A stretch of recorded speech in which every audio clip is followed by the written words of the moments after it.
Alright. We are back. Maybe.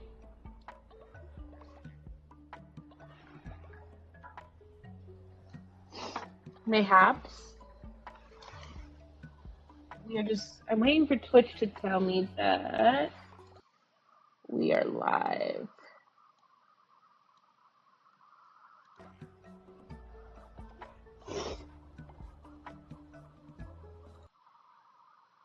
Okay. Okay, cool. Cool. We are live. Awesome! Just making sure that I sent out everything.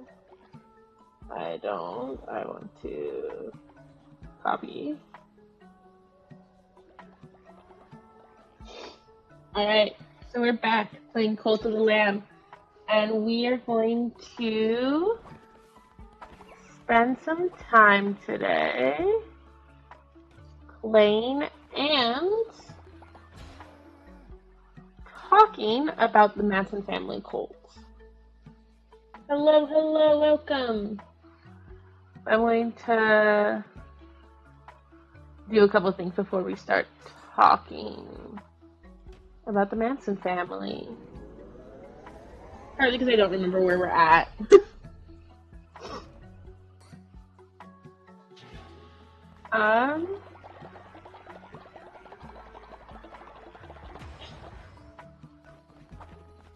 Alright, let's see. We probably did a sermon.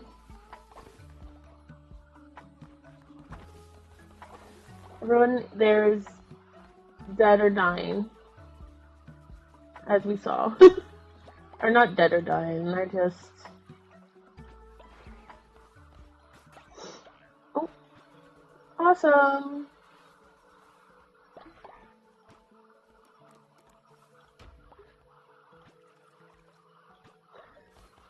I love any game that gives me a good farming sim. Oh.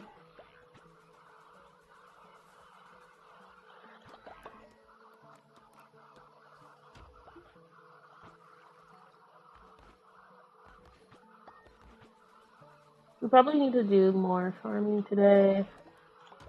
We're definitely about to go venture once it's morning so I can finish educating and get all these people in. Hey, Howdy Hey! I'm trying to orient myself, remind myself what you need to do today. Oh, I need to turn on the Twitch compatibility. I knew there was something. I was like, there's something why I can't start yet. Authorize. Alright. You should be able to see a Cult of the Lamb. If you're on Twitch, you should be able to see a Cult of the Lamb extension. Which that will be helpful in about 20-ish minutes. Oh, no. Yeah, we'll do it. Well, that will be our ritual tomorrow when everyone wakes up. But, so we're going to talk about the Manson family today, which was a cult in the late 60s, early 70s, that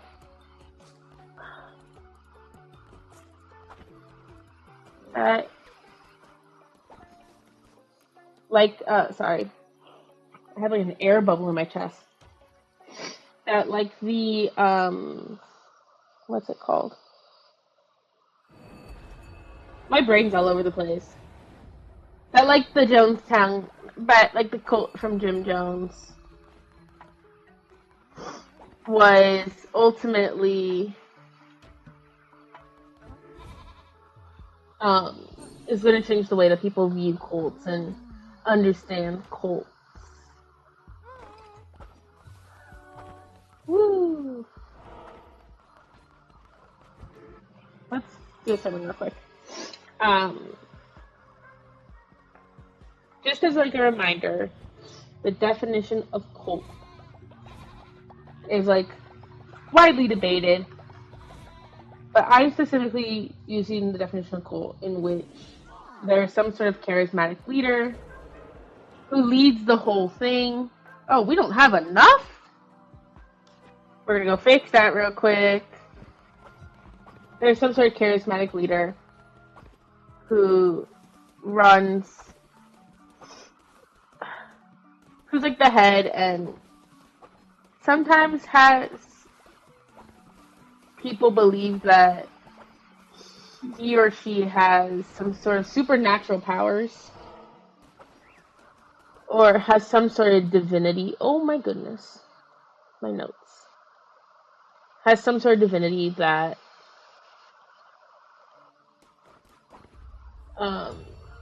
makes people follow them. So when we talk about the Manson family, we're talking. You also hear me refer to them as the family, as that is what followers called themselves. They were like, "Oh, we're just part of the family." But it's a cult that was founded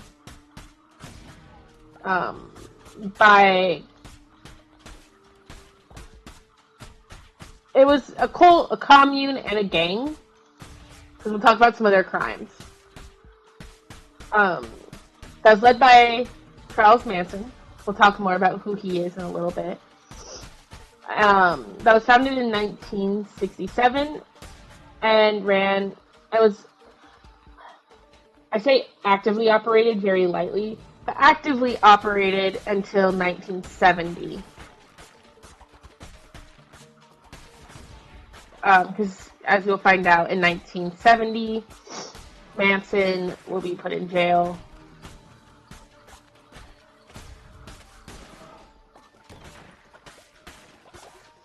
At its peak, the family had about 100 members, so it is smaller than Jonestown. And most of these people who were part of this cult took psychoactive drugs, so things, amphetamines and hallucinogens. But the part that, as you'll probably see, that it's really going to change the way that people view cults because of the Manson family is that most of the members were middle-class women, specifically middle-class women who were in their late teens, early 20s, who were part of the hippie counterculture, which was very popular in the 1960s. And we're into communal. Oh, I don't have enough money. And we're into communal living, which was also very popular in the 1960s and 1970s. And that they were into that before Manson radicalized these men and women, or women and men. The majority were women.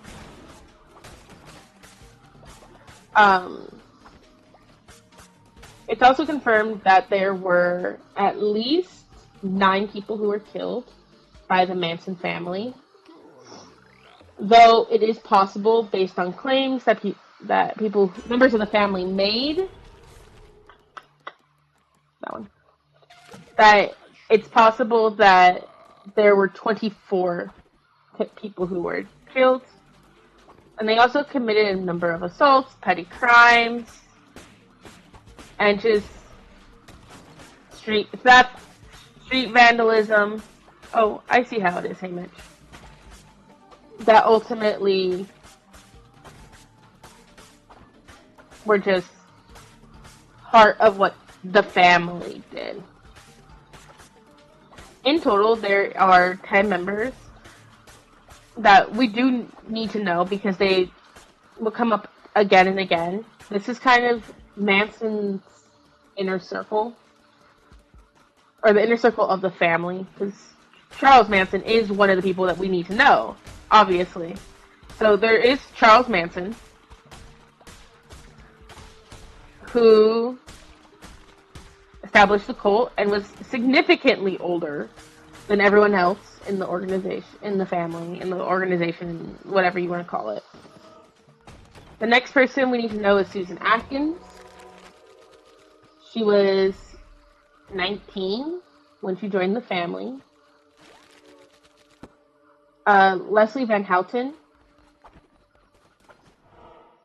Patricia Kernwinkle. Charles Tex Watson.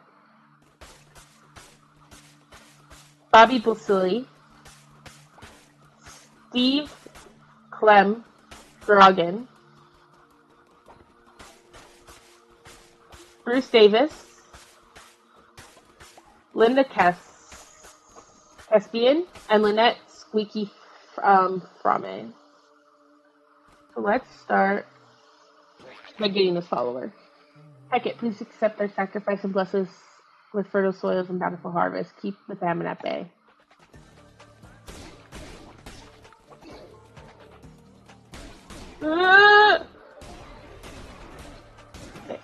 Bitch.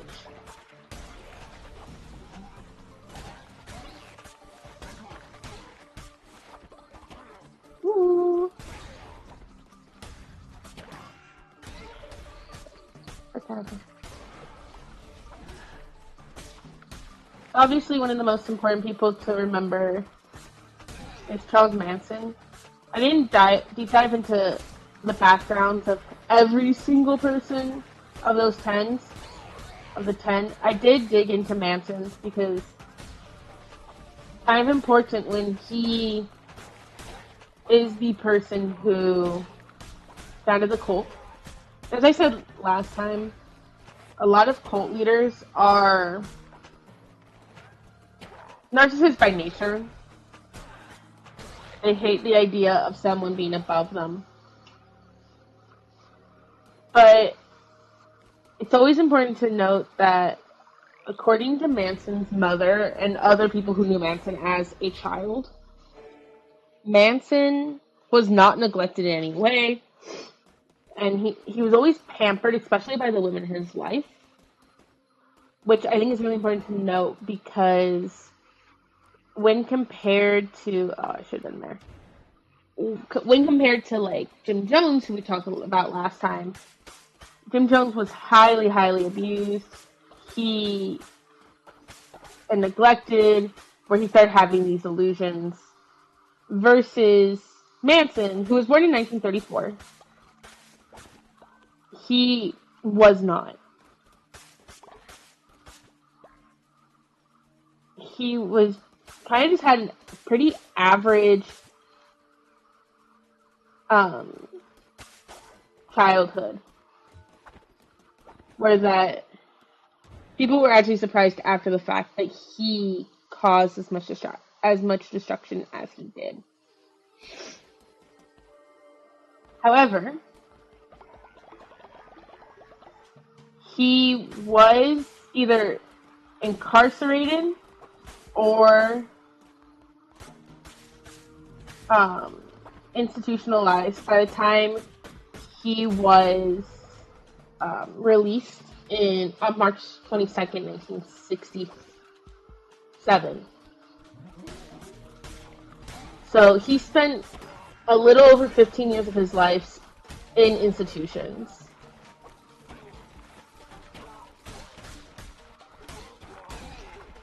Ooh, thank you for the attack bonus. Ooh.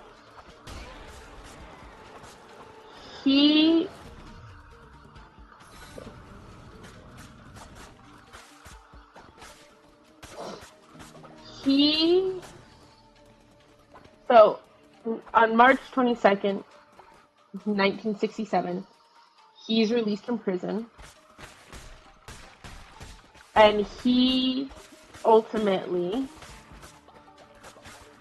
moves to San Francisco. Or the San Francisco area, I should say. He did not move exactly to San Francisco, but he moved pretty close. Where, after living with another fellow convict, he made his living by begging for money, and then he eventually met Um, a University of Wisconsin-Madison graduate by the name of Mary Bruner. She was in her early, she was only 23 years old, in his 30 something, 34, 33. But he eventually met her and begged for, like, was able to start living with her. They originally lived by themselves, but within 18 months, no, within a year of the two of them living together, Manson convinced Bruner to allow 18 other women to live with them in her apartment.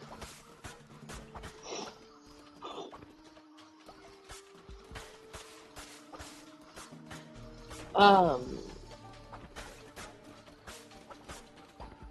he he quickly established himself as a guru in in a San Francisco district, which is called. I wrote it down, but it's hard to see it when I'm trying to not die. So give me 2 seconds. Ah, mother trucker!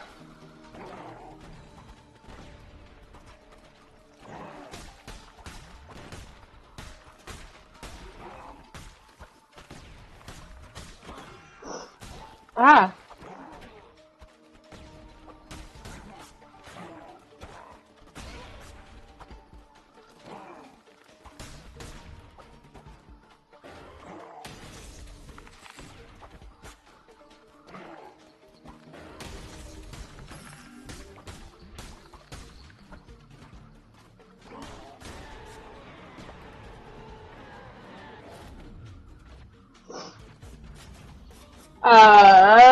He makes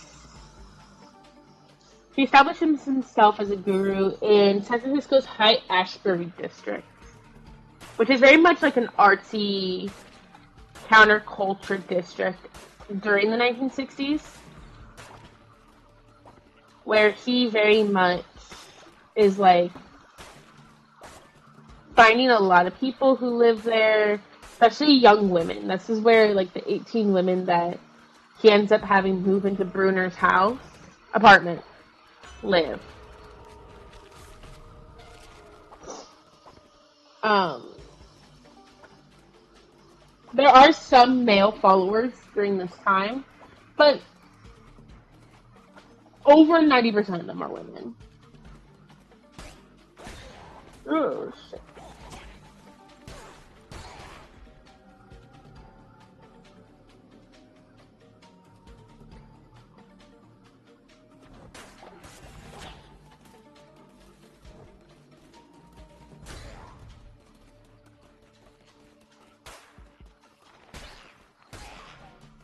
Forgot I had heavy attacks.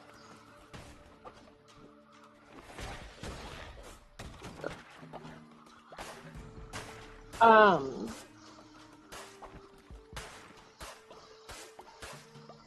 by the end of the summer of 1967, he officially is going to start calling himself Charles Manson.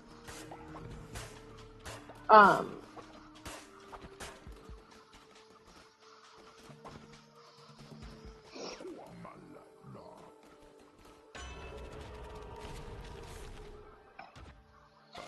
he also, by the end of the summer of that same year, of 1967, he and some other women, including Bruner,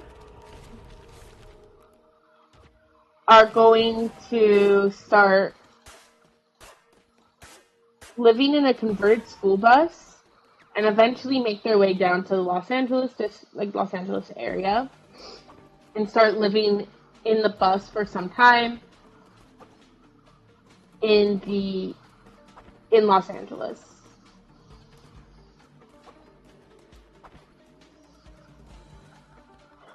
Also in 1967, because Manson could not calm down in 1967, Mary Bruner um, becomes pregnant with Manson's third child. I It's around this time as well that Mary Bruner is going to start being called by the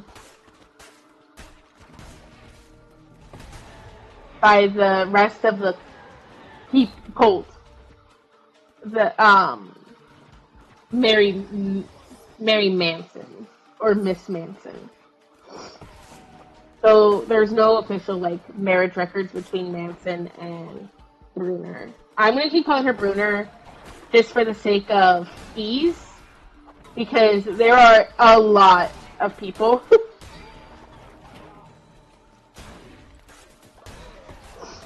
in the story.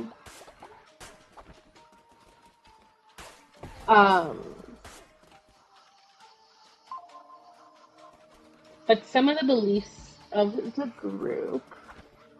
By the way, when we get to the actual like combat room with Hecate, I'm gonna stop talking. I need to focus. Like hella.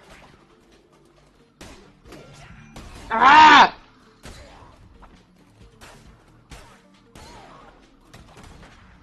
But members of the family, when we talk about just core beliefs, because they do come into play in how and why why some of the later events happened.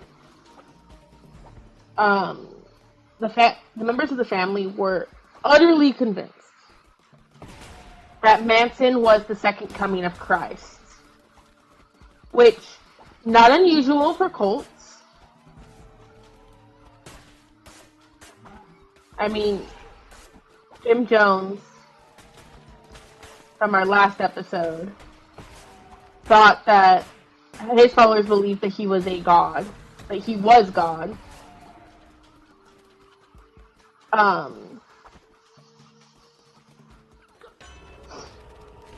But what's interesting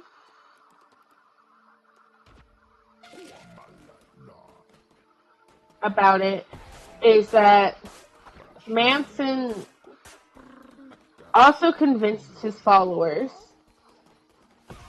that they were the reincarnation of the original Christians. So, like, you know, like the disciples, but not necessarily like disciples in the same way we think of disciples, but like, kind of. They weren't going around being like, oh, I'm John, he's Peter, but like the first people who the disciples converted really is who they saw themselves to be. Oh yeah.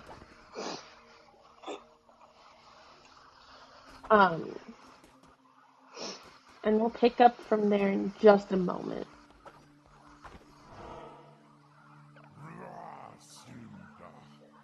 Finally, I have been looking forward to this. Make your peace, creature. You will not be leaving this temple. I know we've watched it before, but in case someone hasn't.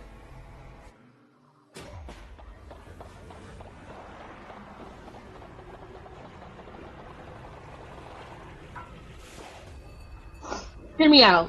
Kind of hot.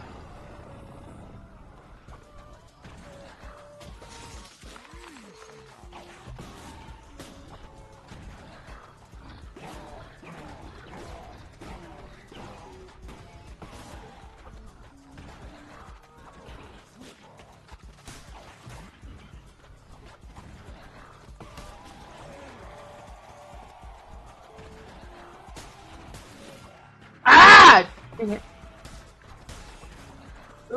Ooh, brother, ooh.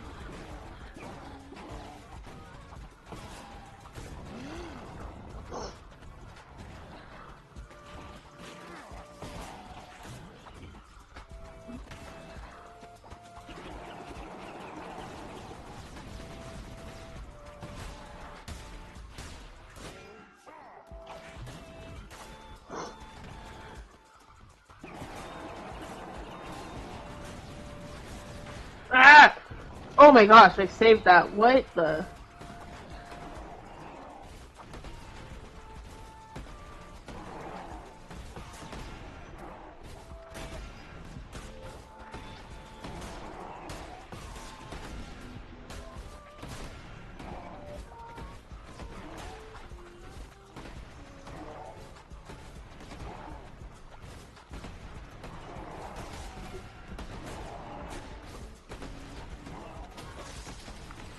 I'm gonna freeze.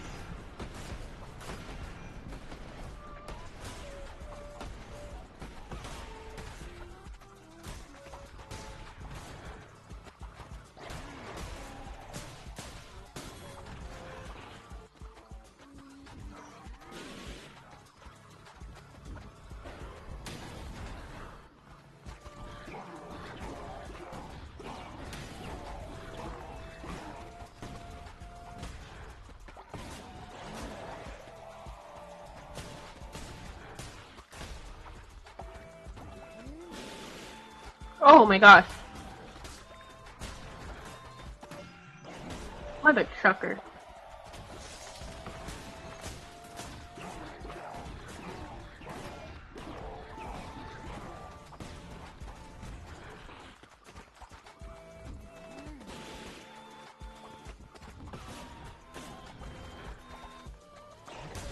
Boom! Ah!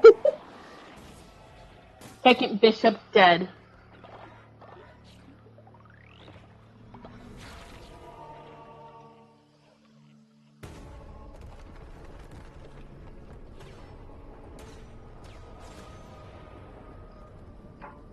Holy shit.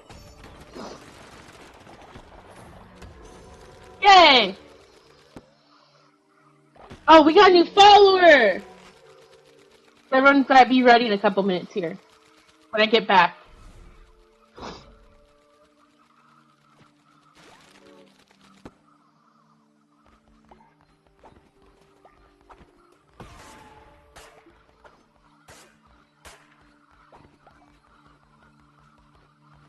Goodbye, Hecate.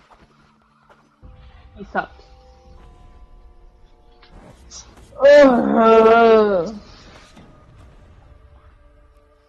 Now, the story of the Manson Family is going to take some crazy turns after this. I enjoyed watching you destroy Hecate. Her arrogance was always destined to be her undoing. Your merciless crusade against the old fate warms my cold, unbeating heart.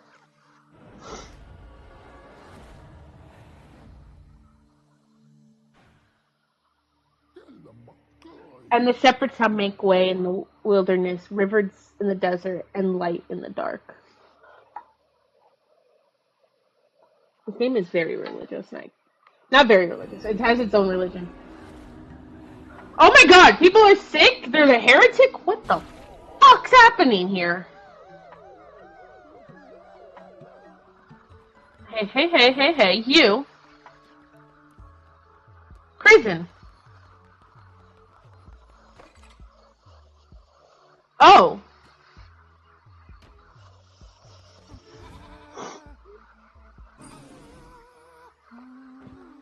Okay, we gotta... I'm gonna do the...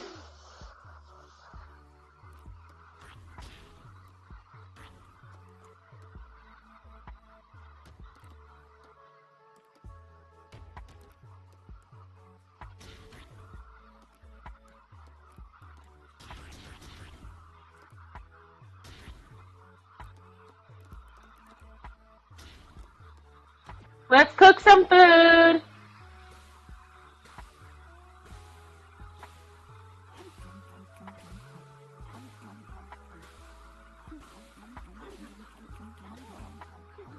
Ah, thank you for increasing it.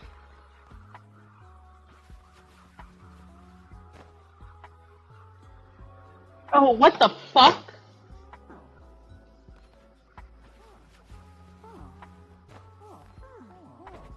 Oh, we don't have... Hold on. We just got back, you guys. Oh my. Go build all those. I'm gonna start bringing people over to you guys.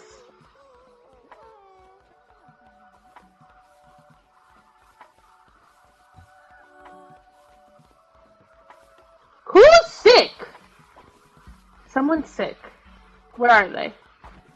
Oh, they're already in bed.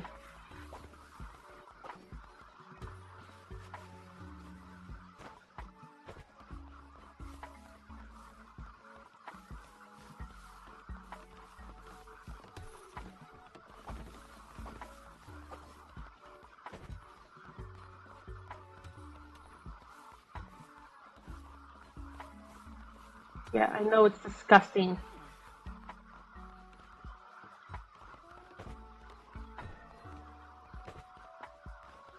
Ah! How did it all go wrong?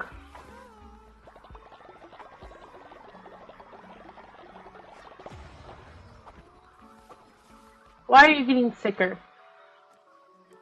Oh no. You stay asleep.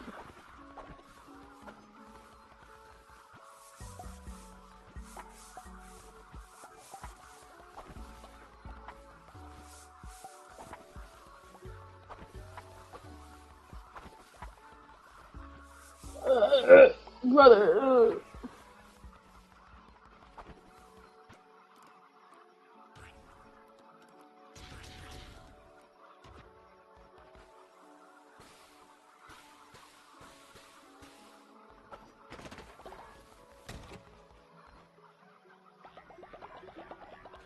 Everything. Oh my gosh. No, I saw you up. Where are you? Where is he? No. Brother, ew.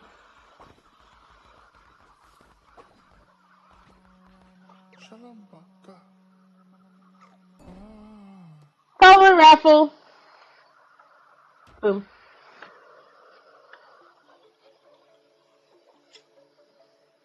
There's only one person here.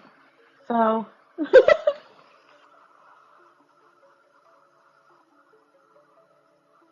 So this story's gonna take a crazy turn in the story of um the Manson family. So Manson always wanted to be like a famous like musician. But granted, he's a convict. But in late spring of 1968, a very familiar face enters this story in the drummer of the Beach Boys, Dennis Wilson. So in the late spring of 1968, Kerwinkle and another follower, Ella Jo Bailey, were hitchhiking, and lo and behold, Dennis Wilson of the Beach Boys stopped to pick them up. He took them to his house, gave them some food, and then was like, all right, I have to go record some stuff in the studio with the Beach Boys. This is like the height of them. So he goes to a late night recording, and the next morning, Charles Manson is standing in his driveway and introduces himself, and Wilson says, let's go inside, and inside he finds 12 strangers, all members of the family, mostly women, in his house. They end up living there for quite a while. Um, he, I'm gonna give it another minute. The number of women who lived in Wilson's home grew like exponentially, and um, Wilson is not the hero in this story at all. He, with Manson, treated the women as if they were servants for housekeeping and sexual and deviant acts as well. But while staying with them, Wilson was financially cared for the family. He paid for medicine, he paid for Frog's cute. He paid for medicine for them, he paid for clothing, food. All in all, he spent about $100,000 in that day, like in the 1960s. um, which is kind of crazy to think about. He Wilson also starts introducing Manson to other celebrities, such as Terry. I always mispronounce his name. Terry Melcher, who considered Manson a really dear friend of his. Even launched a new crown ability. While focus while on a crusade run, to instantly return to the base. Cool. Waiting for it to be morning.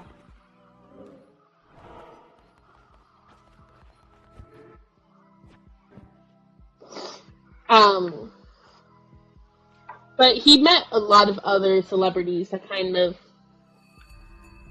were within the Beach Boy realm.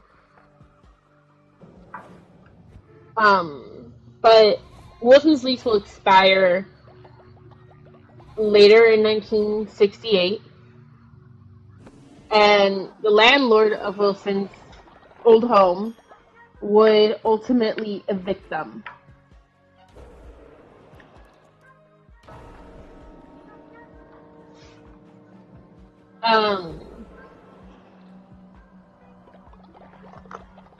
Which moves us into August of 1968. In August of 1968, Manson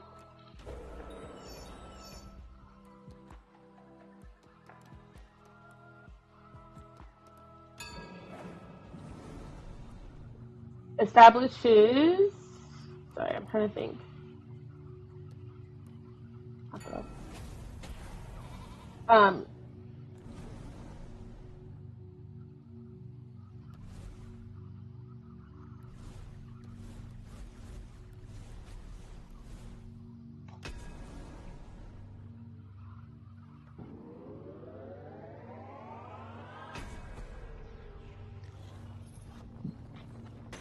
Manson finds Staffen Ranch in August 1968. Oh, a shelter has collapsed. In August of 1968, where the owner, George Staffen, the 80-year-old owner, actually let them stay for free under two conditions. The first of those conditions was that George Staffen, oh my gosh, the first of those was that they would do chores. The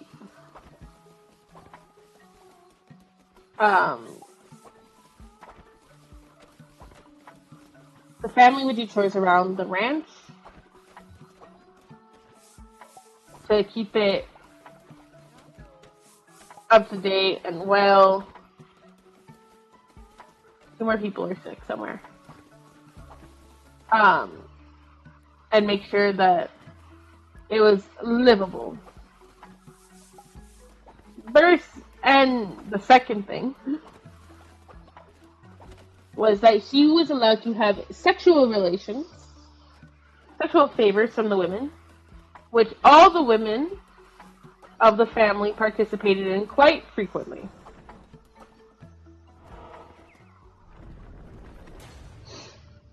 Hold on.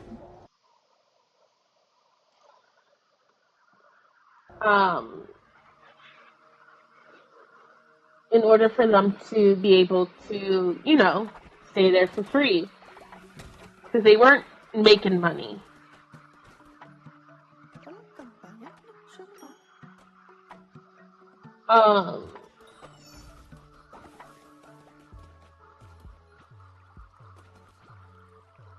In fact,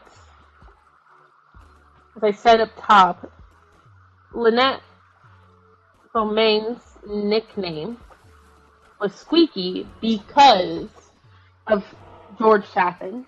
George Chaffin would pinch Foreman's thigh, and she would squeak. Which is where she got the nickname Squeaky from. Many Fanny and her peons, now free, are ravenous in their appetites. Tread warily, lest thou be prey dated on. Sorry, I didn't read the first one.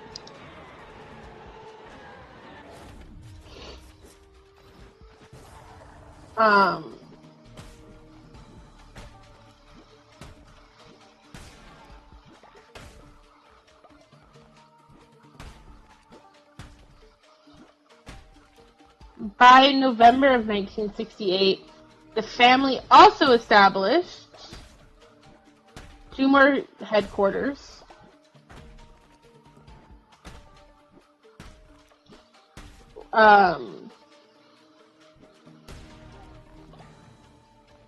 In Death Valley at Myers and Barker ranches, to 2 more ranches, to live in a commune. I hate this weapon, I hate this weapon, I hate this weapon.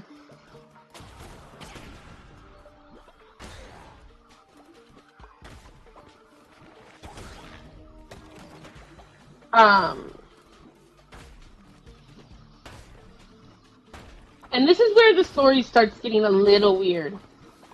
So the Beatles are at their height at this point. And Manson hears one of their songs, Helter Skelter. And he starts telling his followers that a race war is imminent, that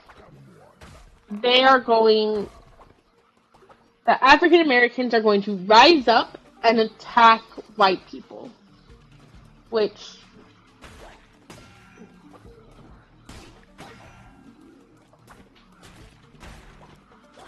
yes, they are cult leaders, but like compared to Jim Jones, who was like, hey, racism, bad. This is the complete opposite. He is like, a race war is going to happen. African Americans are going to be blamed for it. We cannot trust African Americans. They are terrible. And there's going to be a race war that starts because of them. And to add credence to his claims, he said that the Beatles song and their album that was released in 1968 proved his theory that in code the Beatles were prophesizing that a race war would happen and that African Americans were going to kill white people.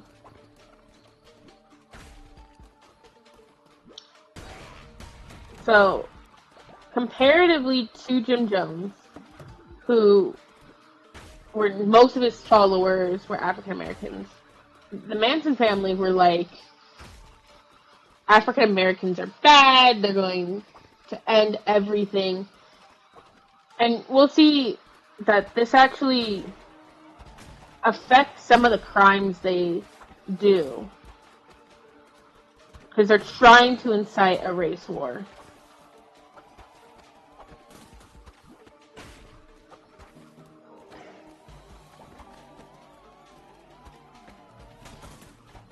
Sorry, I just hate this hammer. Oh my gosh. No, we're leaving.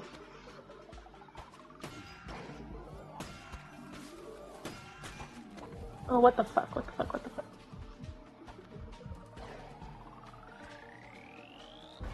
Okay. Ugh.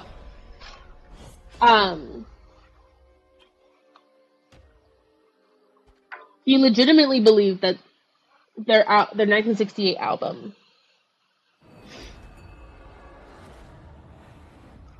was going to this like that the Beatles knew it was gonna happen, and what the fuck is Finnick doing?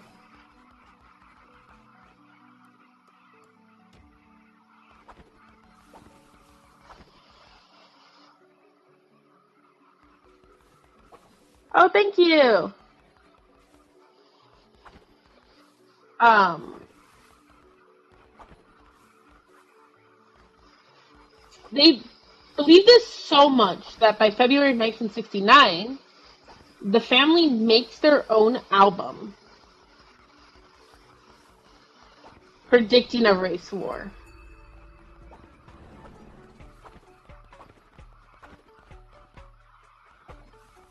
Finnick is bugged. What the frick?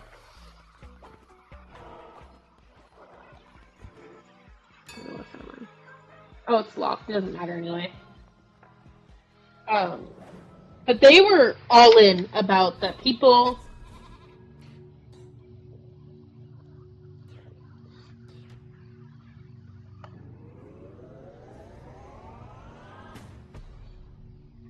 That people should be prepared for a race war to happen.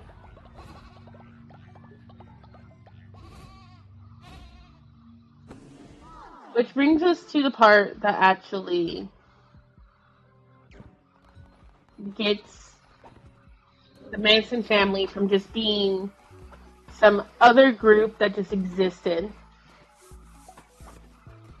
to actually being one that we remember forever. And it's 1969. And to understand the full picture, we have to start in March. In March of 1969, Manson goes to 150 Celio Drive in Los Angeles, which was the former home of Terry Metzler. But Metzler had moved out, and in moved actress Sharon Tate and her boyfriend.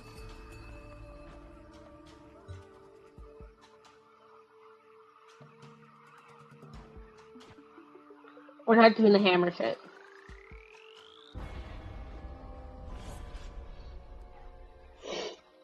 So he arrives on March 23rd, 1969. And instead of running into Metzler, he runs into an Iranian photographer by the name of Shadrokh Hatami, who told Manson that Melcher did not live there anymore, that he did not know who he was, and that Manson needed to leave. It was time for him to go. Manson did not believe him, so he decided that he was going to walk to the guest house where the groundskeeper was, and the groundskeeper told him, or the landlord, it was the landlord. The landlord told him that Metzler did not live there anymore, and that he needed to leave his tenants alone. Manson told the landlord that they needed to talk. The landlord said that, well, he was leaving for out of the country for a year, and so they could talk when he returned. At that point, Manson finally left the property, and the landlord left with actually Sharon Tate, where he was like, "Do you know this Manson character?" And Tate told him no.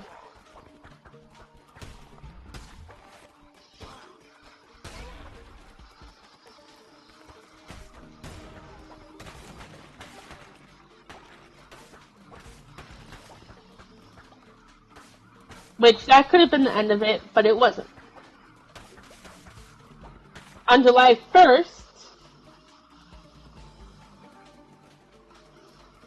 1969, Manson shot at a man named Bernard Crowe, a black drug dealer.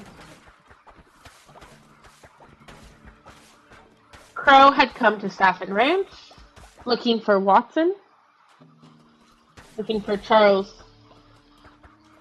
Watson. Due to Watson apparently stealing from him.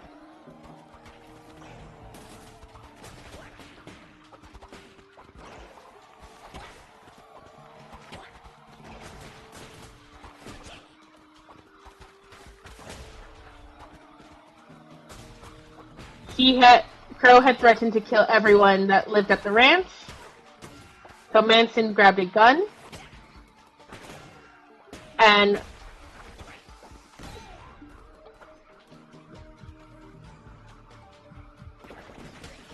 fired at Crowe, leaving Crowe wounded.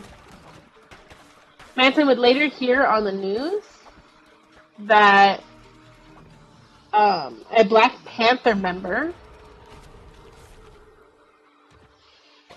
was found dead next to a highway, leading Manson to believe that he had killed Crowe, but he did not. He did not kill Bernard Crowe. But because he did believe that, he did believe that Crowe was a Black Panther member. He had the ranch fortified in case of a retaliation.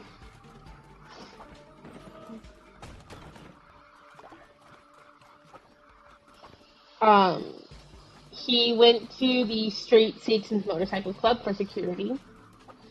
And we know that is when member Bobby Bosinoli started becoming more involved with the family.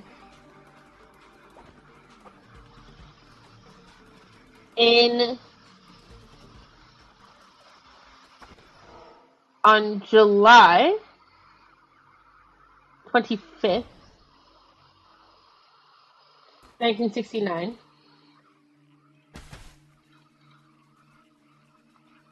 Manson sent Mussolini, I don't know how to pronounce his name, you guys. Bobby. I'll just call him Bobby. Sent Bobby, Bruner and Adkins to the house of Gary Allen Hinman. Hinman was a friend of Manson's and the family, who the family thought was incredibly wealthy. This was untrue, but it did not matter, because Manson decided that, that he was wealthy. With this belief that he was wealthy, Bobby, Susan Atkins, and Mary Bruner go to Alan Hinman's house, and for 3 days, they hold him hostage. Oh, thank you! They're not going to attack me. Or they are? Oh, sorry.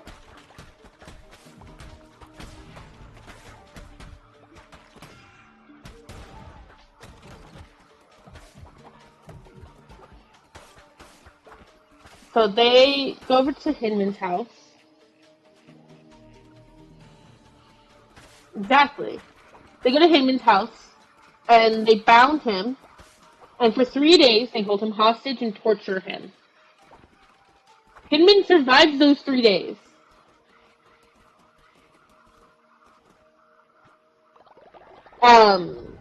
Until Manson arrives on the third day.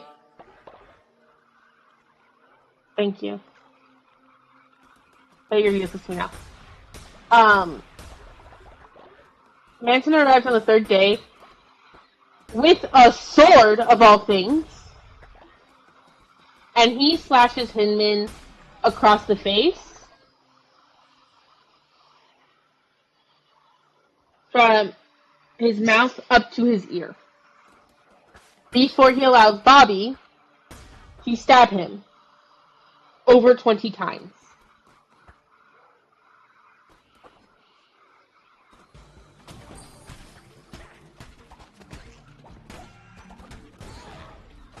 Oh shit, what the fuck?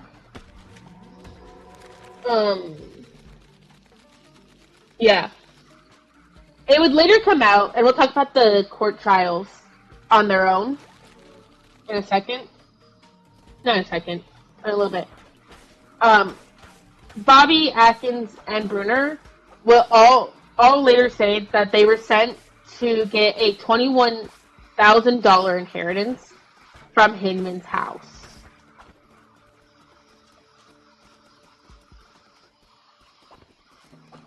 So Bobby stabs Hinman over 20 times, which you will see is going to become a trademark of the Manson family.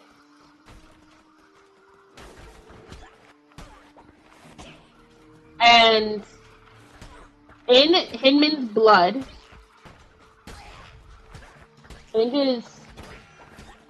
Bobby tells one of the women, both women claim they did it, so it's unclear which one of them did it, to write the phrase political piggy and a Black Panther paw on the wall above Hinman's body. Now, there are two theories as to why they did this. There's a theory to why they did that, which was they wanted it to seem like there is a race. Oh yeah, no. You missed the whole part where they think there's a race war starting. The belief is that they wrote that in like that because they wanted there to be a race war that started. That they were trying to get off and blame African Americans for doing it. Completely different than Jim Jones.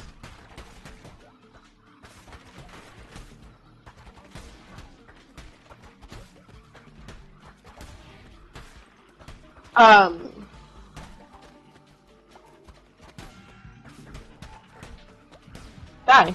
Thank you. But then, oh my gosh, stop dying. But then something happens that changes the whole situation. On August 6th, 1969, Bobby is found driving Hinman's car. Yeah, by him. Driving Hinman's car with the murder weapon in the tire well. So Bobby is promptly arrested. As when you kill someone and evidence is found, you do.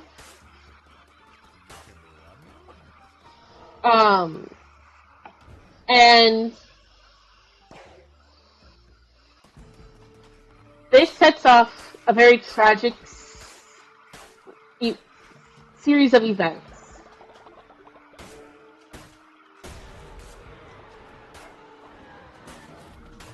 Which gets to the part that a lot of people know. Yeah, he does suck at getting away with murder. The family decides that they are not happy Bobby is arrested.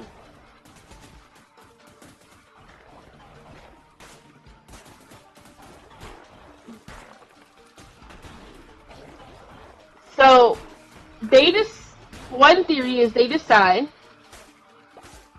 that instead of just letting it go, they were going to make the police believe that Hinman's murderer was still at large. That Bobby had nothing to do with it, despite the evidence. So they decide that they are going to kill more people. Or rather, Manson decides they're going to kill more people.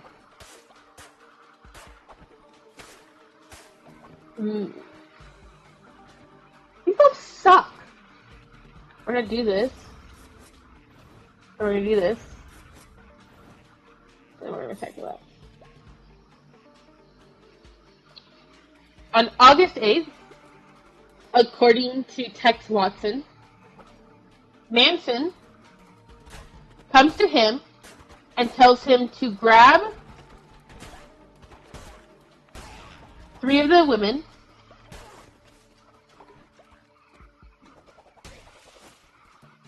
which those 3 women are Those 3 women are Susan Atkins, Linda Caspian, and Patricia Kernwinkle. And they are to go to 150 Helio Drive, and they are to kill everyone inside. Watson takes the girls, and they go over to 150 Helio Drive. There, Watson tells the women that Manson told him to make sure the girls do as they're told. Which the girls, they understand and they will do. When they arrive at the Tate residence, this is Sharon Tate's house. I think you missed this part. They had a friend named Terry, sorry, just double checking his last name. So I can say it when I see it. Melcher's house. And they thought he still lived there in March. They found out it was not, that Tate and her boyfriend lived there. They arrive. And as they get out of the car, Watson tells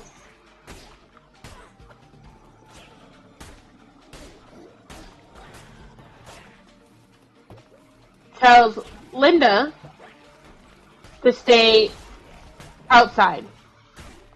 She's the youngest of all the people who are there, so he tells her to stay outside, do not get involved.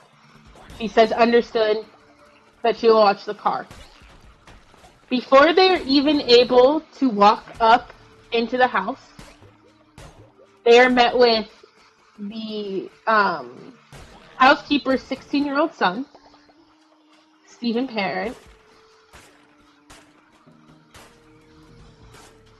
and Tex Watson stabs the 16-year-old over 20 times. At that point, the 3, Susan, Patricia, and Tex, force their way into the house, where they find 4 other people who all die. The first one being Sharon Tate, who was 8.5 months pregnant and a Hollywood actress. Jay Sabringer, who was a producer. Oh my gosh. Warseki Frakwazowski, who was also a producer. And then the heirs to the Folger brands, Abigail Folger. Susan would write in Tate's blood on the front door, pigs. And almost immediately, the crime becomes a huge sensation, which is to be expected. These are celebrities. You had a Harris. And, of course, Tate was 8.5 months pregnant.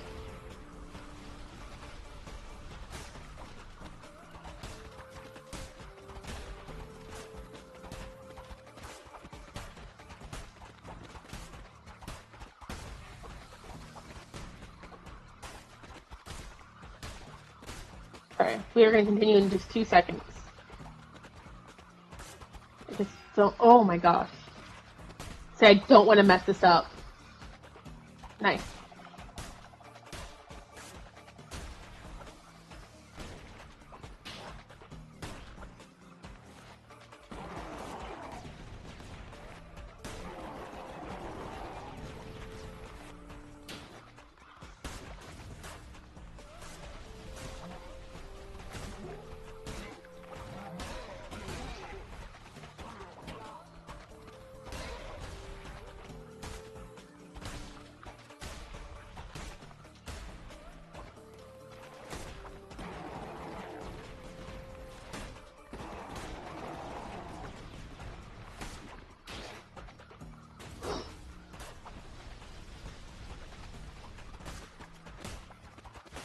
Ah!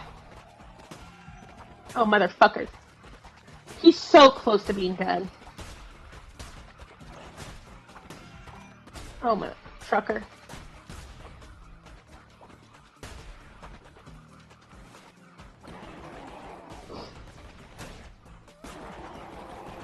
Ugh. Boom!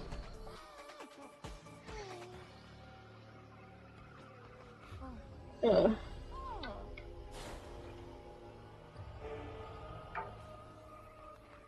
And again, Linda did not participate at all in these murders. It's important to remember, she did not participate. And you think that's where it finishes. But no! Because, why? We wouldn't be talking about them if that was true.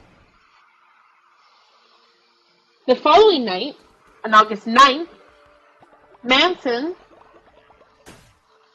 once again, grabs Watson and says, grab Susan, Linda, Patricia, and I just wrote her last name for some reason, and Leslie Van Houten, and get in the car. And Grogan. Steve Clem Grogan. These guys all had like 500 nicknames. They drive around for a little bit until, according to members of the family, Manson just picks a house and says, we are going to go enter that house. He lets out from the car Manson, I think it's Manson and Tex Watson get out of the car, and they enter the home of the LeBlancs. Lino LeBlanc and his wife Rosemary.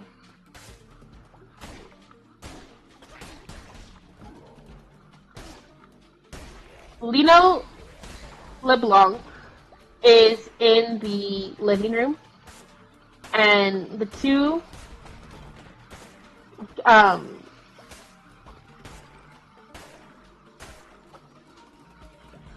tie him up before going upstairs to find Rosemary LeBlanc in the bedroom, where he also he doesn't tie her up, but he gets her to stay. He then goes downstairs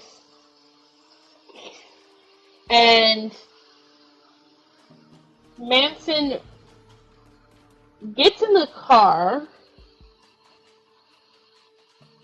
with gets in the car and stays with Linda in the car while Grogan, Susan, and Patricia go inside the house.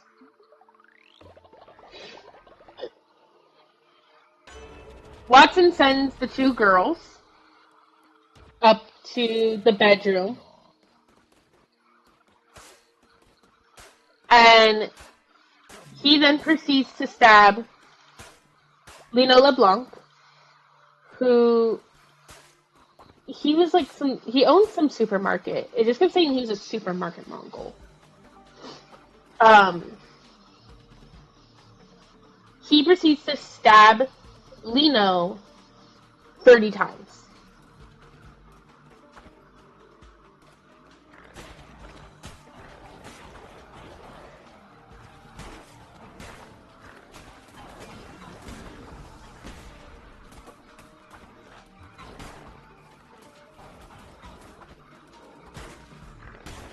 He then goes upstairs to find the girls, where they are in the bedroom with Rosemary, who's waving a lamp at them. So he gains control of the situation over her. Yeah, he owned a bunch. I just can't remember. It didn't say which brand he owned.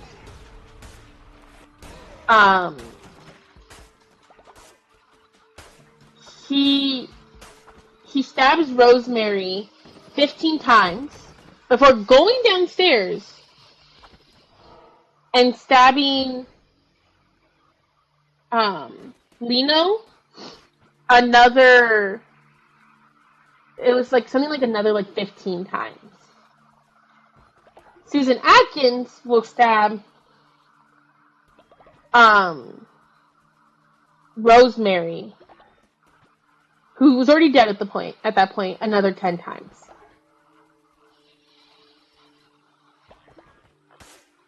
Susan would then take some of Rosemary's blood and write "Rise" and "Death to Pigs" on the walls of the house.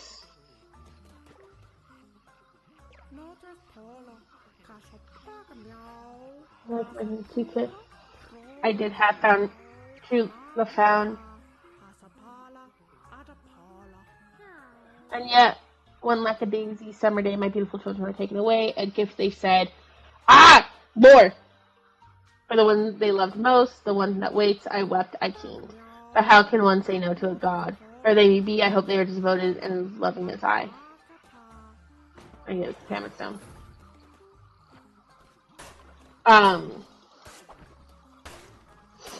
Meanwhile, Manson goes back outside, and tells Linda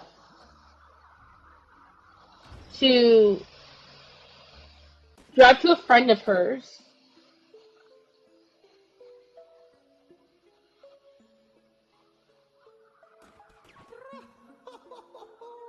I don't like that one. Ah, fuck.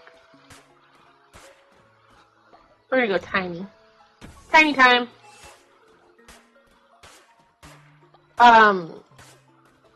He tells Linda that they're gonna go to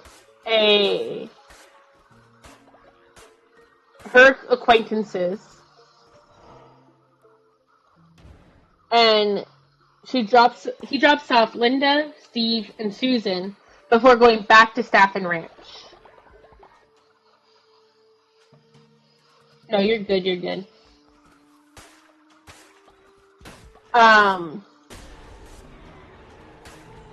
Before going back to Staffen Ranch. Linda believes, I'm saying believes because you'll find out she's still alive. Linda believes that she stopped another murder from happening that night by knocking on the wrong door.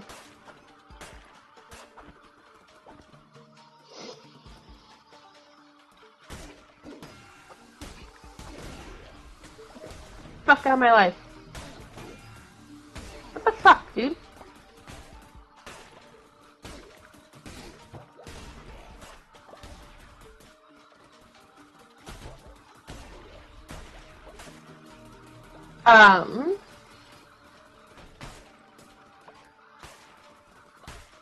I hate these little shooter ones. Originally the police? What the fuck just happened? Oh yeah, that's fine.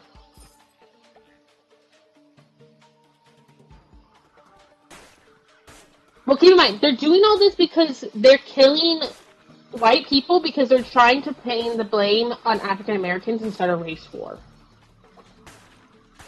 That's why they're writing like Helter Skelter, because they thought the Beatles song Helter Skelter was a code for an impending race war.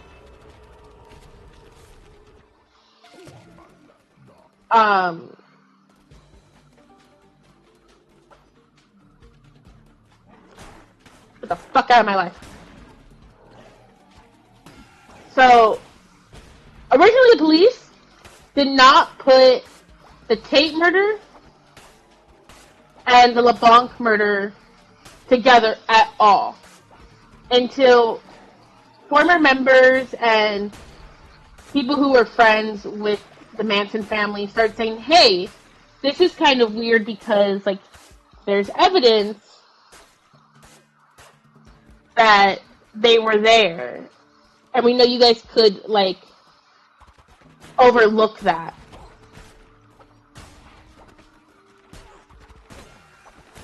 So by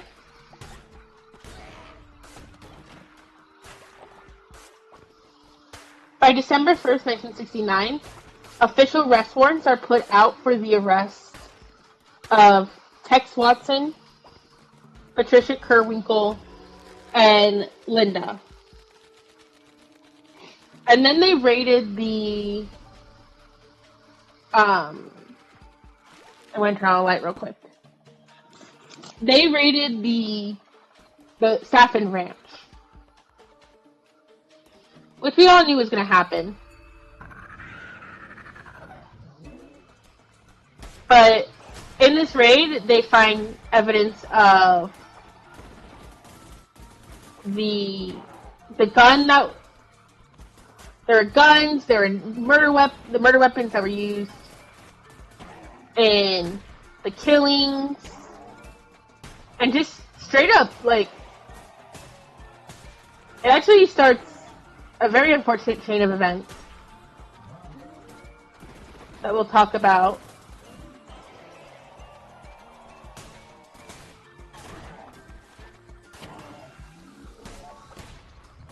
I just don't want to die! Motherfucker. Motherfucker. Get back here.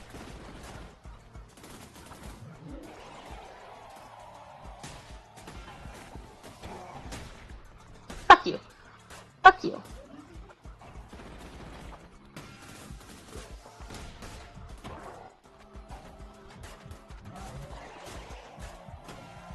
I'm gonna die, I'm gonna die, I'm gonna die, I'm gonna die.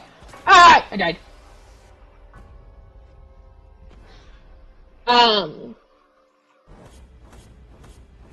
But eventually, Manson is also arrested.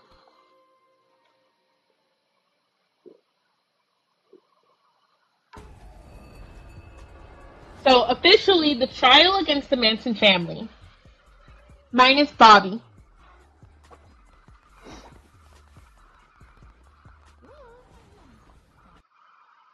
oh, clicked the wrong screen.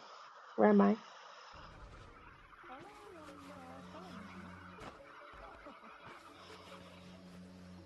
Yeah. Let's get some shit done, though.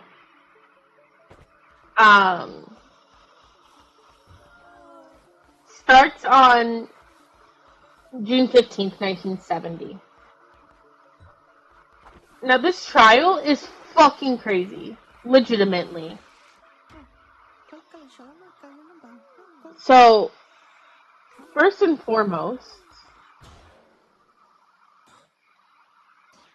It's important to note, this trial is going to be for 3 of the women,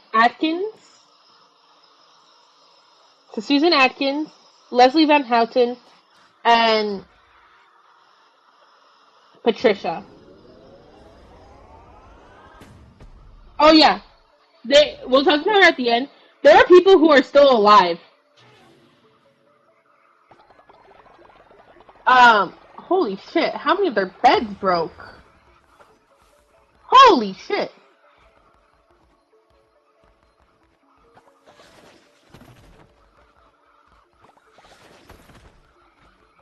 Oh no, don't wake up, you're asleep.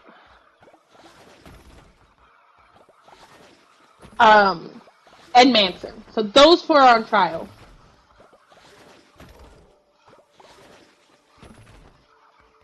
Watson evaded capture for a while. Bobby's arrested and will have a separate trial. And then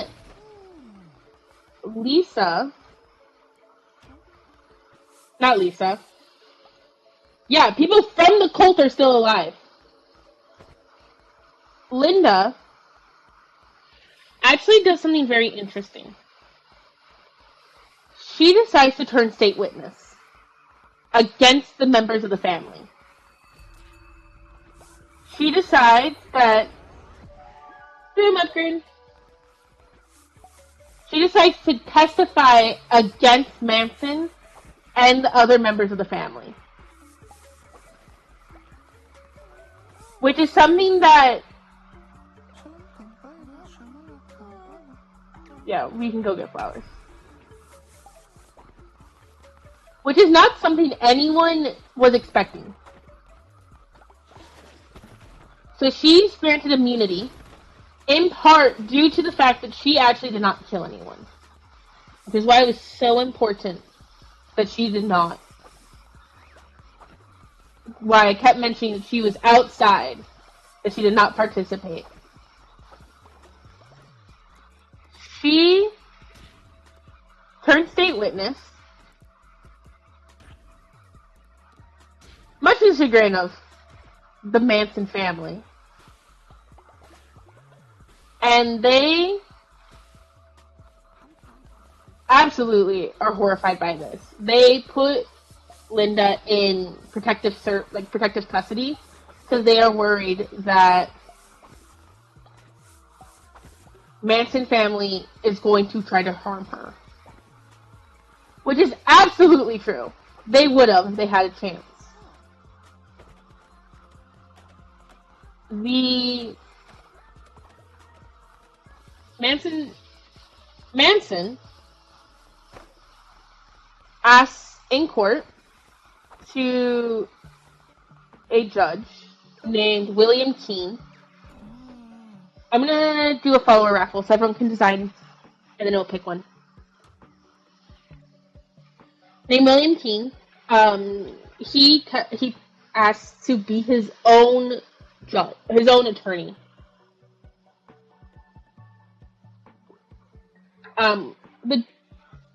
It should have a thing on your screen that says customize your follower. If you click that, you get to make a follower, and then it will tell me how many participants there are, and then I'll click end raffle and it'll pick one. It should work on mobile as well.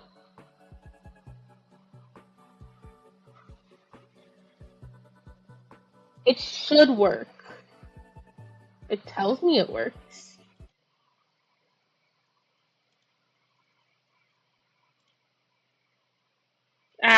Okay, maybe it doesn't. I'll just make one.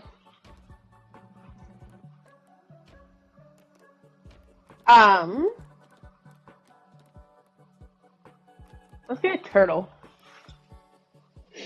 So, he initially allows for... Wait. He initially allows for Manson to be his own attorney.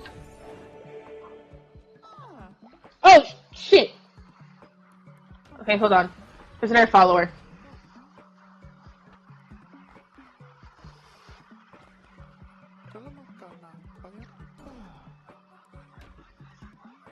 Boom. Ugh. So he Keen allows Manson to be his own attorney, but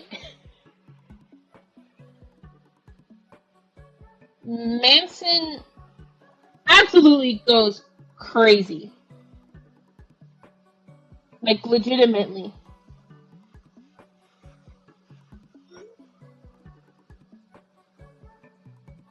He's asking for things that they don't have. I think there's only one person here, so I'm just going to end the raffle.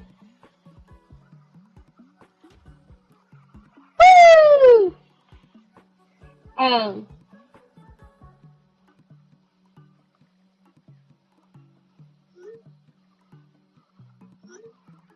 Boom. Except, but he starts being crazy with it. He's like asking for things that are impossible. What? No, it told me you weren't here. Hold on, we'll go find another follower right now. Let me just go do a sermon. So these guys don't get fucking mad at me. Like they always do.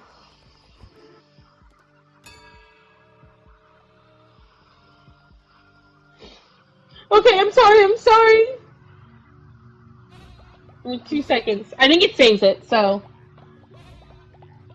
So Keen's like, dude, no, you're done. And he's like, you cannot represent yourself anymore. This makes Manson file an affidavit of prejudice against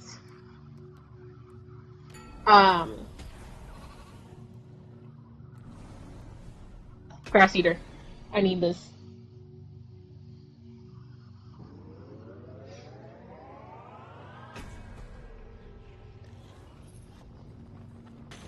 Which is granted, and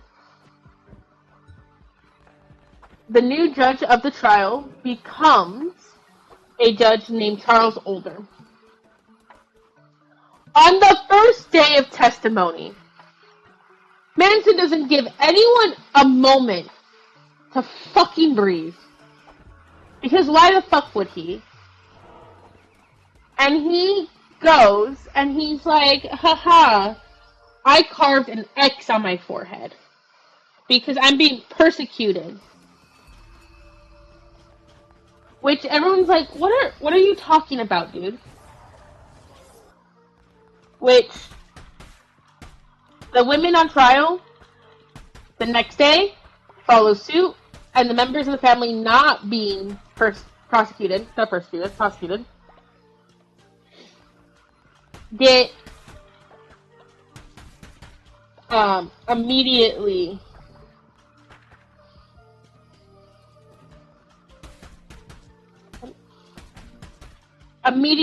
get the message and start doing it as well.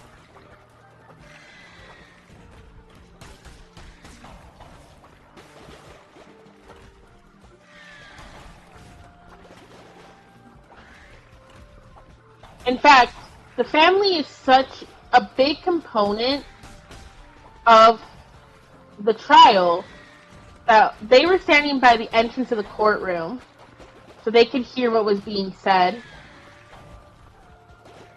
That Judge Older had to subpoena them in order so that they would not be by the door. They are found to be intimidating. So instead of being by the door, the non-arrested members of the Manson family stood on the sidewalk of the courthouse where they had X's carved in on their foreheads and were carrying hunting knives. Now, they made sure to carry the hunting knives legally. In California at the time, hunting knives were not illegal to carry in public, as long as they were visibly shown and they made sure that people knew that there were hunting knives present. Um, so they absolutely were just there on the sidewalk holding a vigil with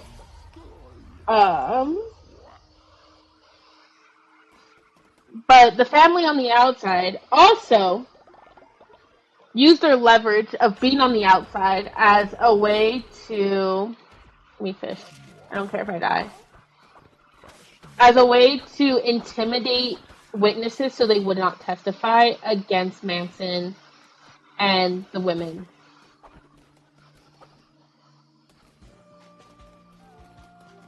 This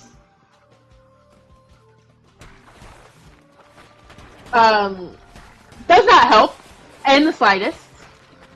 For on January 25th, 1971, Manson, Susan Atkins, Patricia Kernwinkle, and Leslie Van Houten are found guilty of 27 counts, just 27 felony counts, including murder.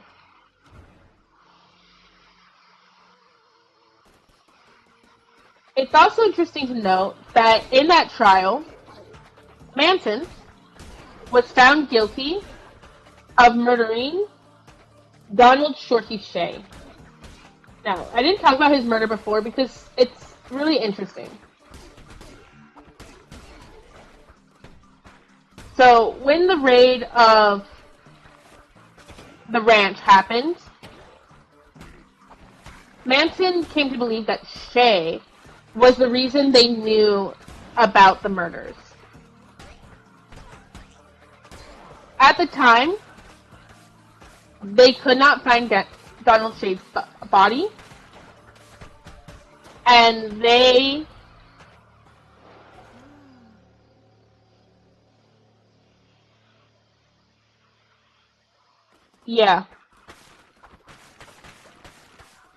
the so they believe Shea was behind it. So that he possibly knew about the Tate LeBlanc murders, and he told them about the police about it.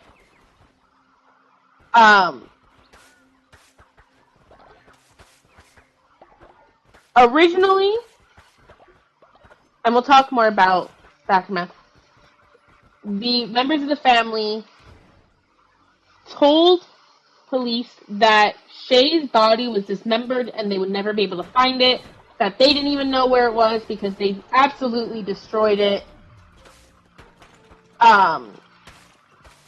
And it was no point into looking for Shea's body. Manson said that Shea backstabbing the family was because he was living in sin. And as the second, thank you. And as the second coming of Christ, he had to eliminate that sin. Now, what's that sin, you ask? So glad you asked. That sin was that Donald Shea was married to an African American woman.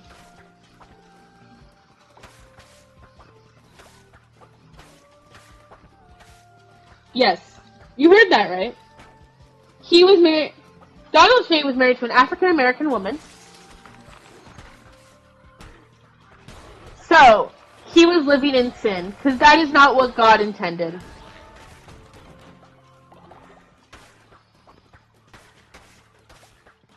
The Manson family is probably one of the most racist cults ever. In modern, in the time periods we're talking about.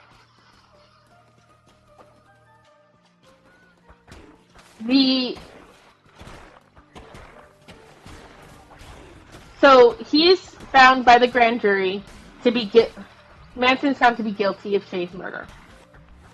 We're going to talk about the conclusion of that one in a little bit. It actually has a very interesting ending.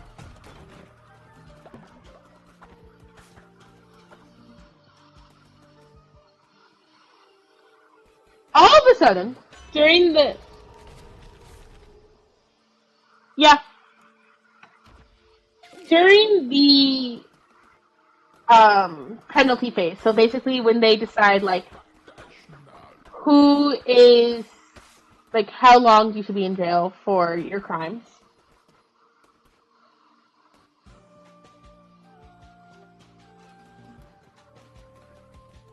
Um, all of a sudden, in what is only imagined to be a last-ditch attempt to keep Manson out of jail, the women suddenly say Manson wasn't the one who coordinated these attacks. In fact, you know Linda, that person who turned against the family and became state witness? She was in love with Bobby. And so she's the one who came up with all these crimes, and we didn't say anything until now because we wanted to protect her. But she betrayed the family, so we are now going to sell her out. Which everyone was like, that's bullshit. The fuck? And when that became clear that that wasn't going to work, Manson shaved his hair off.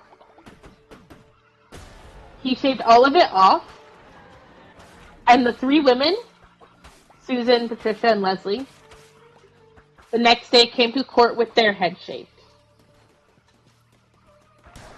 Or not the next day. They shaved their heads after he came to the, like, what's it called? The hearing of what their penalty would be. They shaved it afterwards.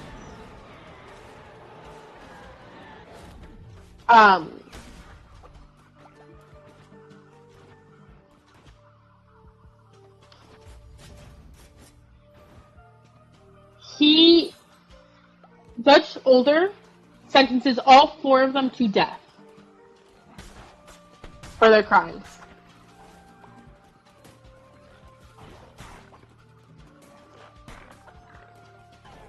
The pictures of afterwards are absolutely, like, insane. There's definitely, and probably still is, mental health issues that are aligning with a lot of these. But in one of the pictures, a very infamous picture, that I've actually seen people use as memes without realizing it's the Manson girls.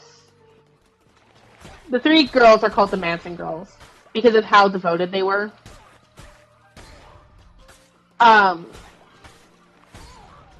Walking out of the courtroom, and they're laughing. They were like, legitimately, it looks like three girls in their early 20s heading to the mall with just people behind them. But it's them actually being arrested and being sent to, like, jail.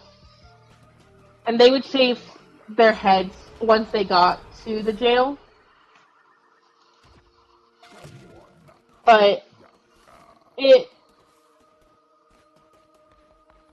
those photos are just, they're haunting. Like, I looked at a lot of pictures of, like, the Manson family and just the court and everything. It's haunting photos.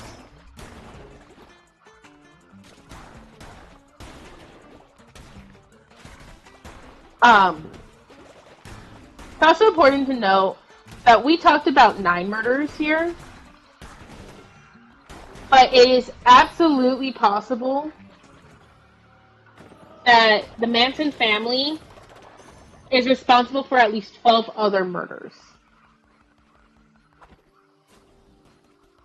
including and not limited to, like, siblings of people who are in the cult. It just overall, it was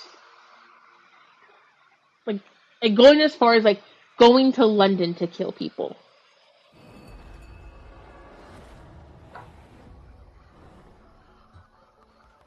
Um, Tex Watson was charged in a different court case.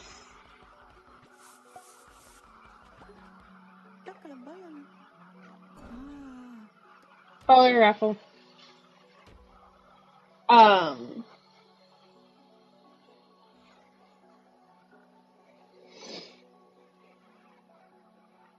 mm, like going to like London to fight someone is crazy. But ultimately, they only killed white people because they were attempting to start a race war for whatever reason.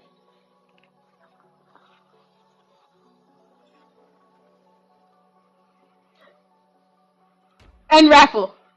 Ah!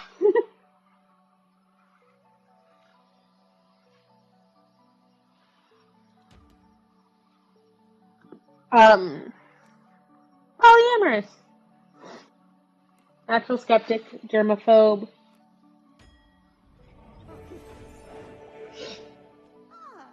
Yes, plain pope head. Let's put you on worshipping duty. Hey, Finnick, what the fuck are you doing? Just talk to them, Finnick.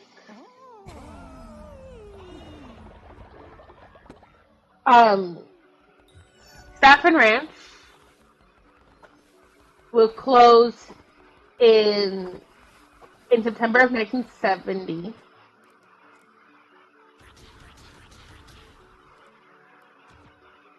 And ultimately, officially, the cult is considered to be dissolved by 1970. By the end of 1970.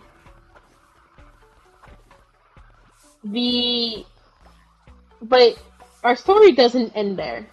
Because there's still one member who we haven't really talked about, which that's Lynette, from mine. Now, Lynette is interesting because she could have just lived the rest of her life as a Manson follower and just never been known by history. But instead, she decides to move to Sacramento to be near Manson while he's incarcerated. And she, in Sacramento, finds out that U.S. President Ford will be there in September of 1975.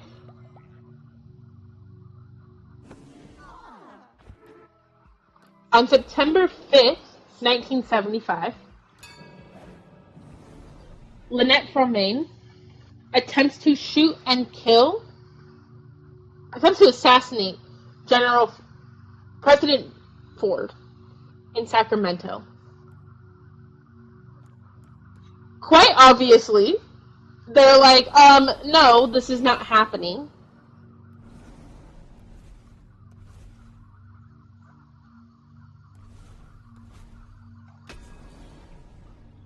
And she's tackled because the gun does not go off, and she's arrested and put in prison for life for the attempt of assassinating a president.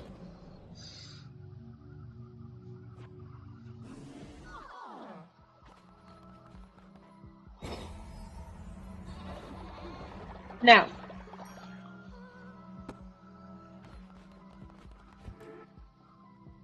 this is a very interesting conversation to have because technically,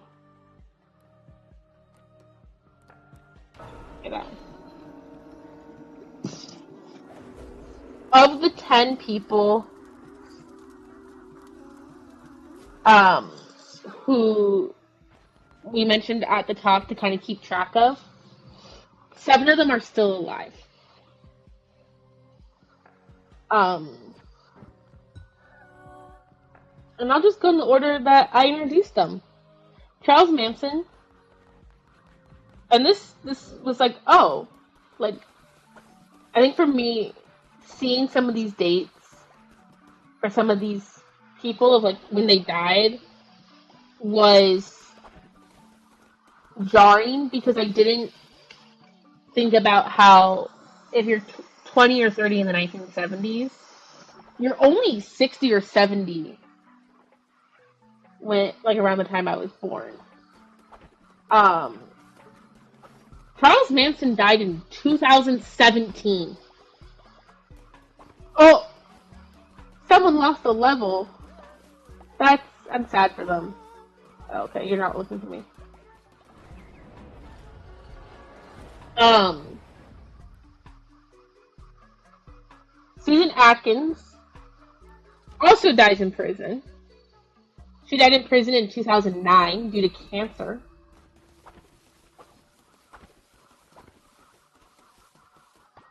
Um, Leslie Van Houten is still alive today. She was granted parole on July 11th, 2023.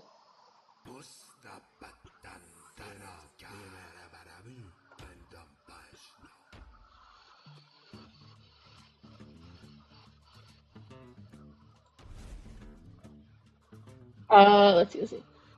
Patricia Kernwinkle is still in prison, and she is considered the longest serving female inmate in California history. And she's making that date longer. Though she has applied for parole and was denied.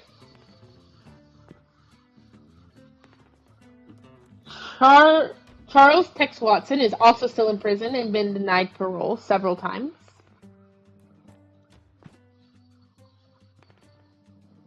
Bobby Balsoli, I don't know how to pronounce his name, guys, was denied parole in January of this year. In January 2025, he applied for parole and was denied.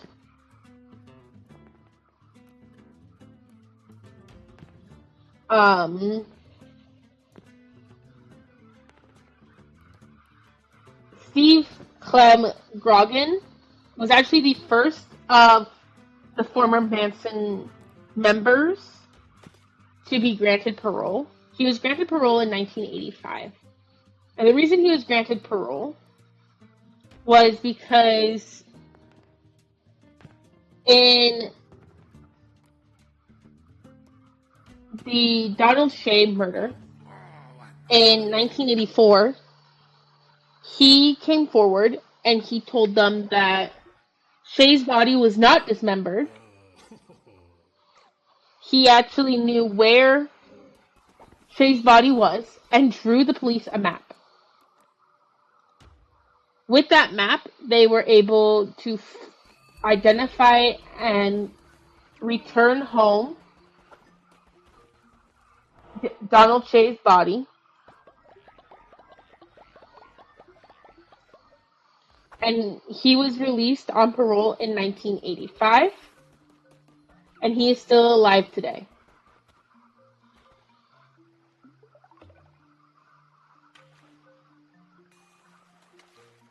He said that he turned his life around and he realized that Manson manipulated them because they were scared kids. I believe Grogan joined the cult when he was only 15. And he was 19 when he was arrested. Bruce Davis, who was basically like a getaway driver, but also helped with a lot of these murders, is still alive. He's still in prison. He was denied parole in 2022. He'll be up for a second chance at parole, or another chance at parole in 2026.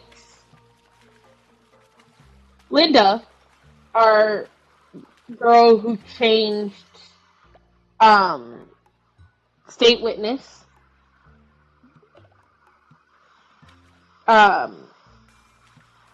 did die in 2023. She died on January 21st, 2023, at the age of 73. And then Lynette Fomaine was granted parole in 2008.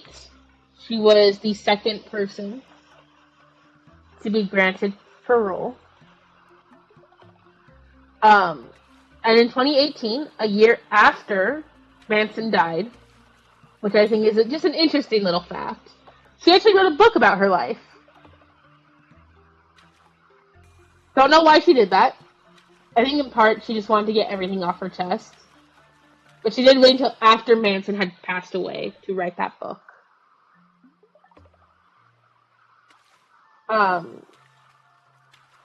But it's very easy just to be like, oh, like it's just another cult.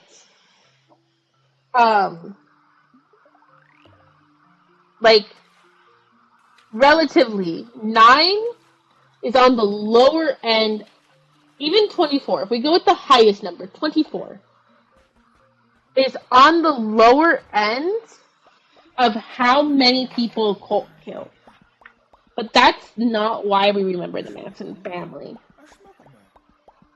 The pictures,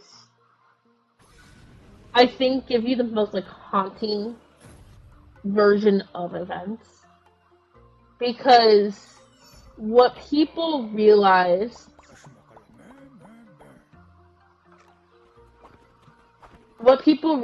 was anyone, literally anyone, even those sweet next door neighbor type girls,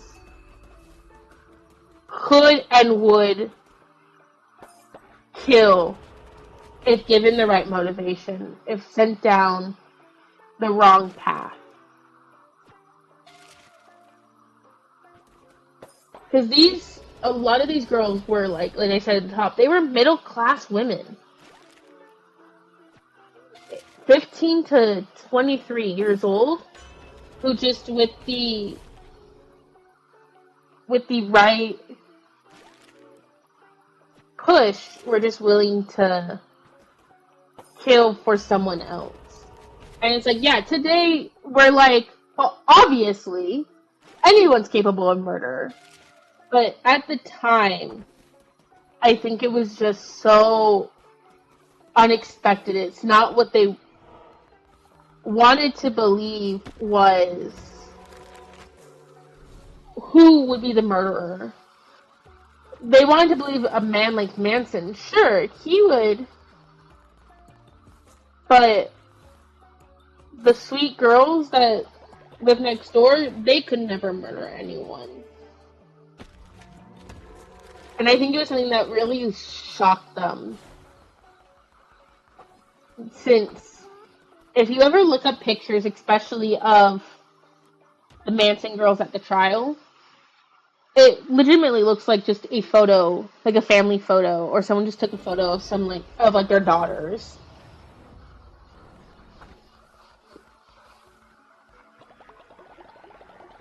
Which I think really threw people.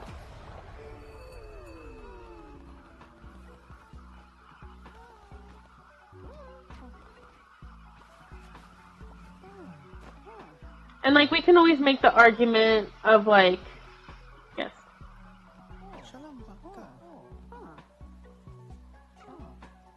You have a bed.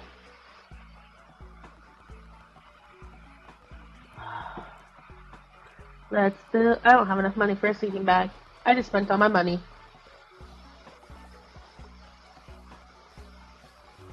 For, I think a lot of people is just the sudden need of like having to face the idea that things weren't as peaceful as they thought they were. And then add in, like, literally just a couple years later,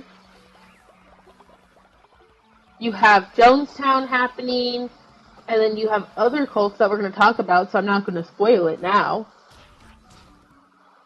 that just absolutely destroy this idea of what cults aren't dangerous. Because cults was just a term you threw around willy-nilly before. What kind of healing ray we need it? And I think that really messed up people's perceptions of things. Why are you sleeping on the floor? Oh my gosh. Get in there.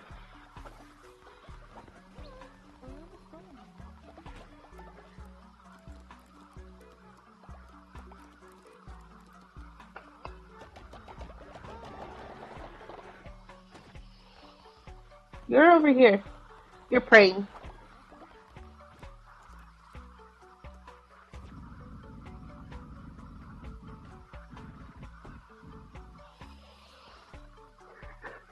I'm too quick. I know where every... Oh, because it's not built yet. Motherfuckers, hurry up. Oh. But, yeah, I don't want to rank... I don't want to rank them, but... I like the story of the Manson family because of how it definitely shapes how we think of who can be in a cult. Because it's easy to be like, oh yeah, like, obviously anyone can be in a cult, but it's very much like, what's it called? It very much is like, it changed the perception of cults the same way Jonestown did. Of the idea of who can be in a cult. Why do people go into cult? Like, it turns into this huge conversation.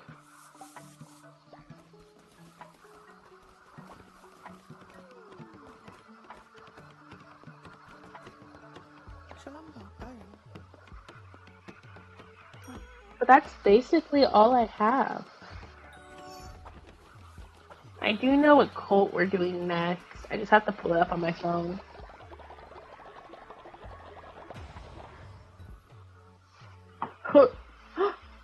Oh my gosh, let's go do a ritual. Ritual time!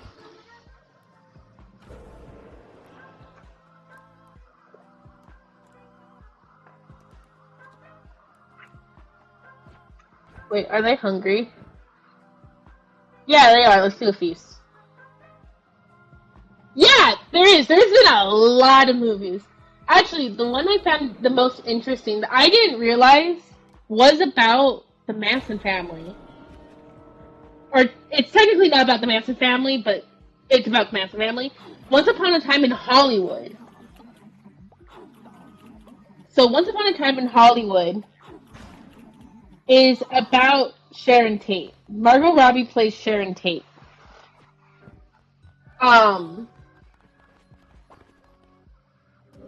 And what the Manson family's in the background. It ends with the murder of Sharon Tate.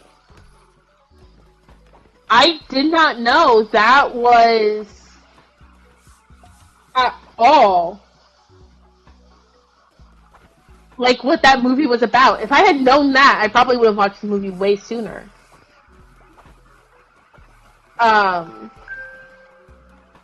But it's just crazy to think about, like, the Manson family. Oh, I've never heard of Live Freaky, Die Freaky. But it's just crazy to think, like, they are so built into just our culture, like our pop culture, that I did not clock.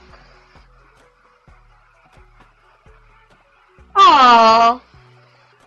I did not clock that movie was about, technically, the Manson family.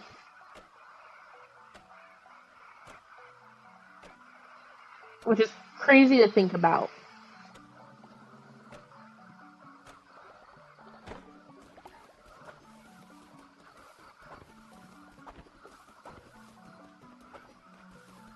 Oh, that's what I was doing. I was looking up.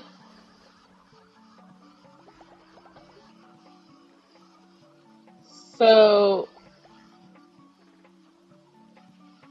I do actually know the next cult we're going to talk about. It's going to be Heaven's Gate. So I don't want to harvest my crops, but I'll do it for you guys.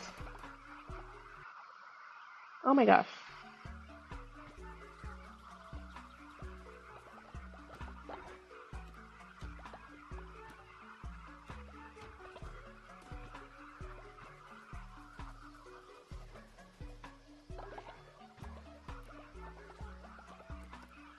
Yeah, I have a whole list of cults I want to go into. We'll see how many it takes for me to 100% this game. Possibly all of them. But the one I'm going to be doing research on next, this Instagram one, yeah, is called Heaven's Gate. And just a little blurb about it is a UFO cult led by Marshall Applewhite and Bonnie Nettles, whose 39 members committed mass suicide in 1997, believing they would ascend to an alien aircraft. So I am incredibly interested in that one. I have not started my research, but I am curious how the mass suicide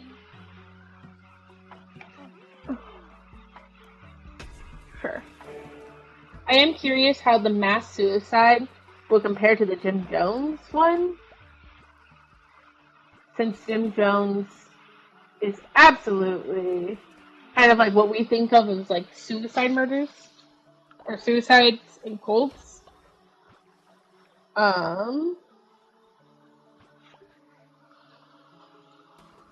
But they're definitely not the only ones who did suicide. Yeah, I have our next 1, 2, 3, 4, 5, 6, 7. Yes, the drink the Kool-Aid. Which Kool-Aid was very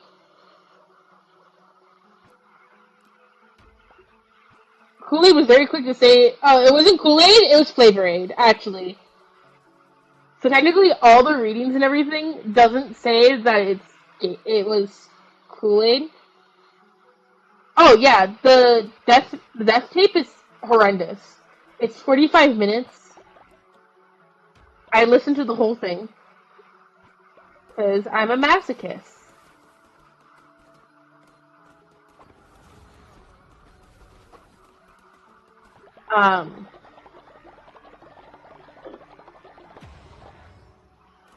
But yeah, I don't know if you guys can tell. I'm very interested in history.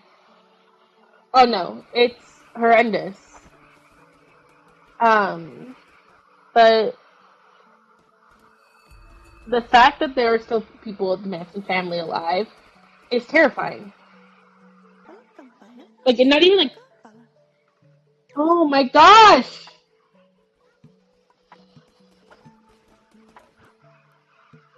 We'll do it later. Because I think that's where I'm going to end the stream for tonight. Take up a hold of your cult leader, the lamb. I will give you a blankie next time. Because I have no money. I'm